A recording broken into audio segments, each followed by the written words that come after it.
There's no such thing as people getting sick of pizza in the history of mankind, but they get sick of restaurants serving burnt pizza with toppings no one's asking for. And I think that's what's happening with modern live service games. I don't think players are getting sick of live service ish. I think they're getting sick of these burnt live service games, especially when they're launching with the wrong toppings. Marathons, Suicide Squads, Anthems, Concords, all these different genres, studios, pretty much the same conversation. But I don't think they're sitting in a room going like, what would players actually enjoy?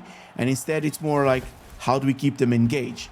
And it's not the same difference. I don't think recent games are failing because of live service. I think they're failing because they miss fundamental basics.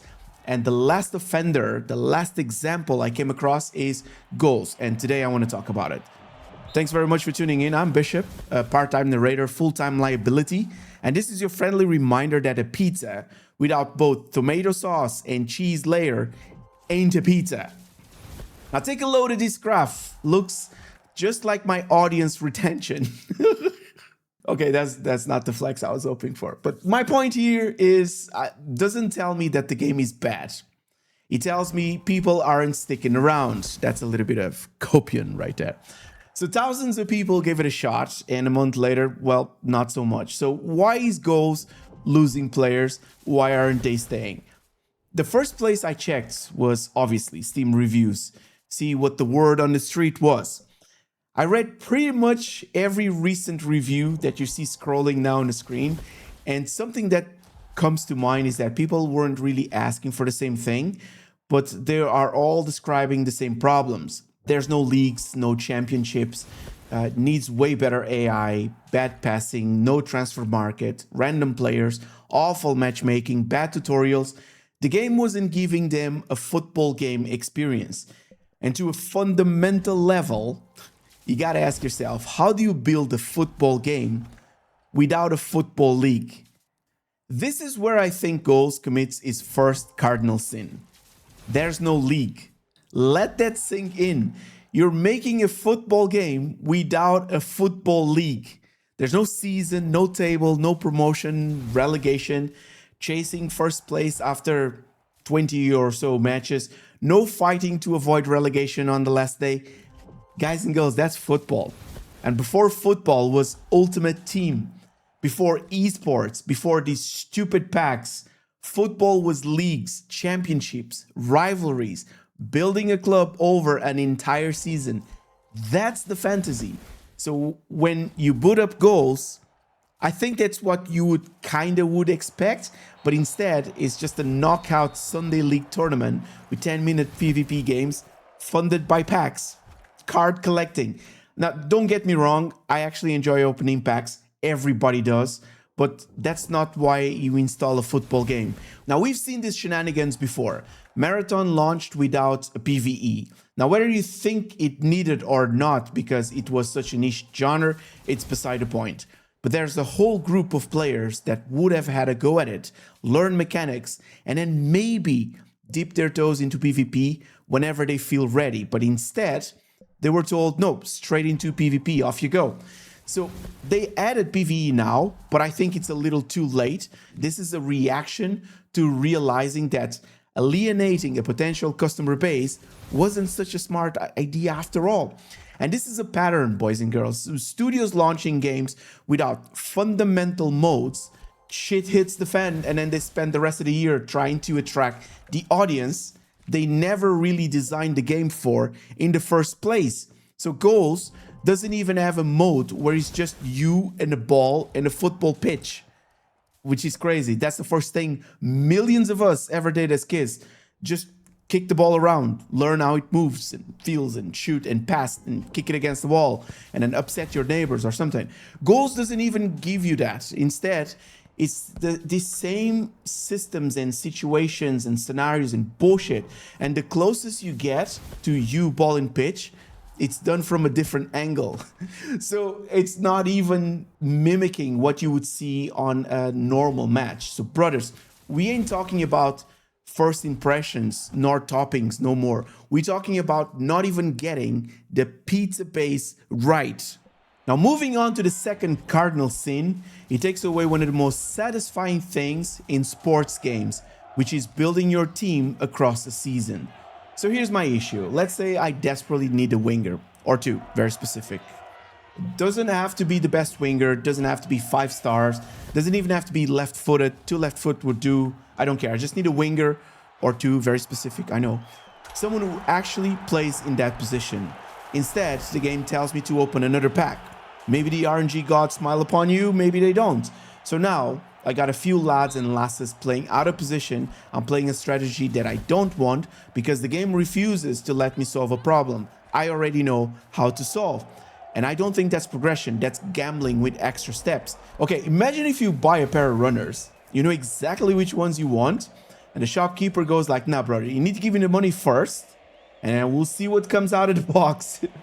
You what now? No one shops like that. Imagine if you order fish and chips. 20 quid, robbery, but it's Ireland. You gotta give 27 packs of tartar sauce if you do that. I'm not even kidding. But the delivery driver arrives with lasagna.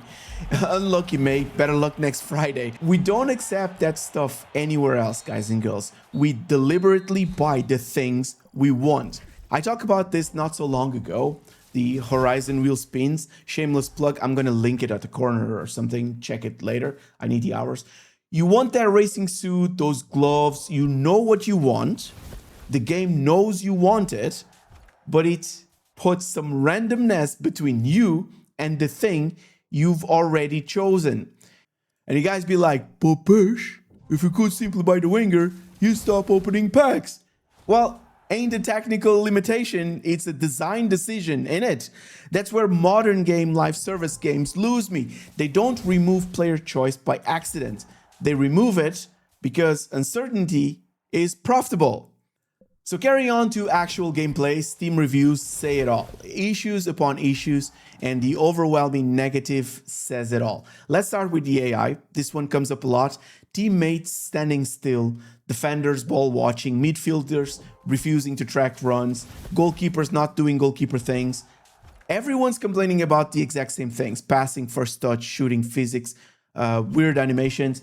Correct me if I'm wrong, but that's all football is. So this means that the entire thing is dog shit. Now, I would be willing to forgive all that stuff if I'm messing around against the game, PvE stuff. But in a PvP setting, I think that's far more frustrating than people will ever care to admit, or the other way around. Now, I also want to touch on matchmaking. This one's quite interesting. The developers keep saying it's about skill, and I actually agree to a point. Let me cook. Now, here's the thing. I'm an average player. Okay, sort of kind of below average player. I mostly do a few matches, try to get silver, get my rewards, play some PvE. I call it a day, and that's 1 day a week. My squad sits around the 80 mark, so when I get matched against somebody with a significantly weaker squad, I absolutely notice it.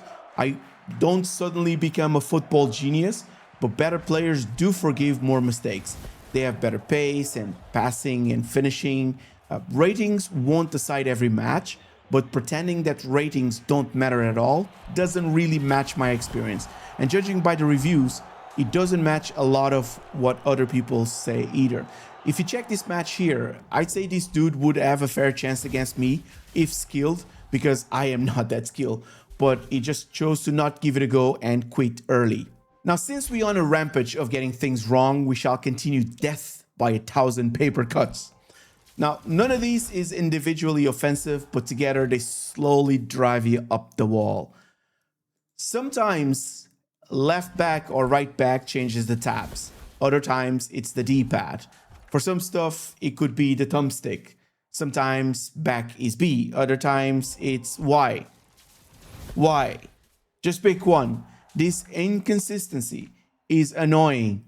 Also, on a keyboard, I noticed that you cannot navigate with your arrow keys, nor use enter or spacebar to accept. It has to be the mouse click. QA anyone? How does this even get overlooked? I do not know. So squad management. Why can I not see everything? This drives me up the wall. There's no proper overview of my squad, along with starters, subs, reserves, potentials, and then whatnot. Why not give me a bird's eye view of my entire club? Pretty please, with a cherry on top. It's one of the most basic things that I wanted, where you can see the entire squad, see all the potential players, see who plays where, and just swap them around.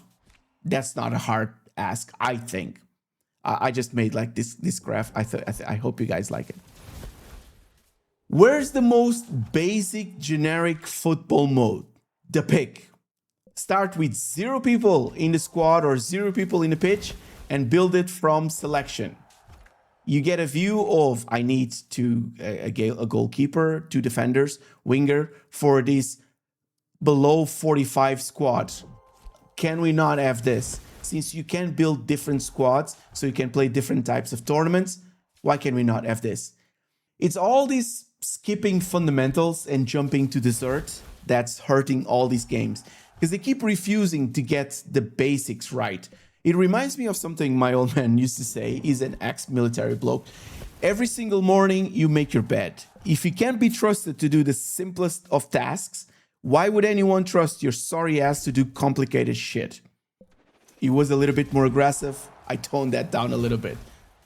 He was mad at me that day.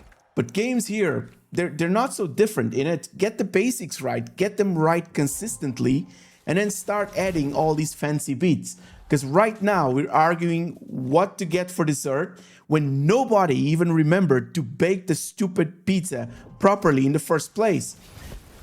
At this point, I don't even think this is incompetence anymore. I think it's priorities. No one asked, what's the football game people wanted to play? Instead, it was, what's the football game that best supports our live service model?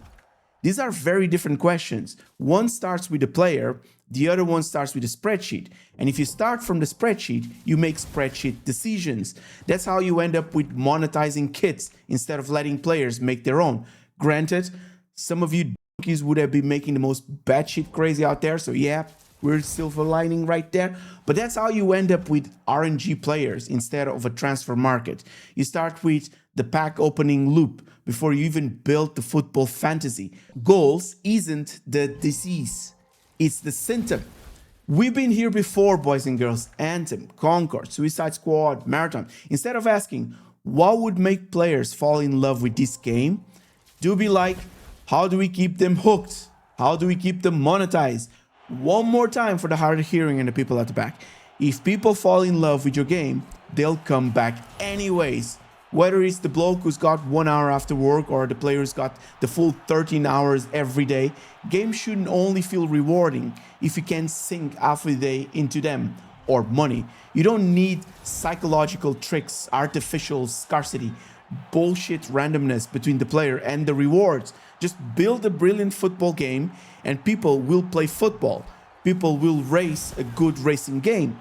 People will bring their mates along for a good co-op shooter. And guess what?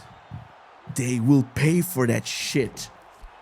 But then again, what do I know? Maybe this sort of slop, it's exactly what the majority of modern players want. That's what they're used to. Look at the reviews and the player numbers, the conversations around these games. I don't think people are asking for less live service. They do be asking for better games, good foundations, fundamentals done right, reasons to care, reasons to spend their money on. Not a single person in the history of mankind has ever got sick of pizza. They just stop going back to the place that keeps burning the thing. Thanks for riding shotgun. Bish, signing out.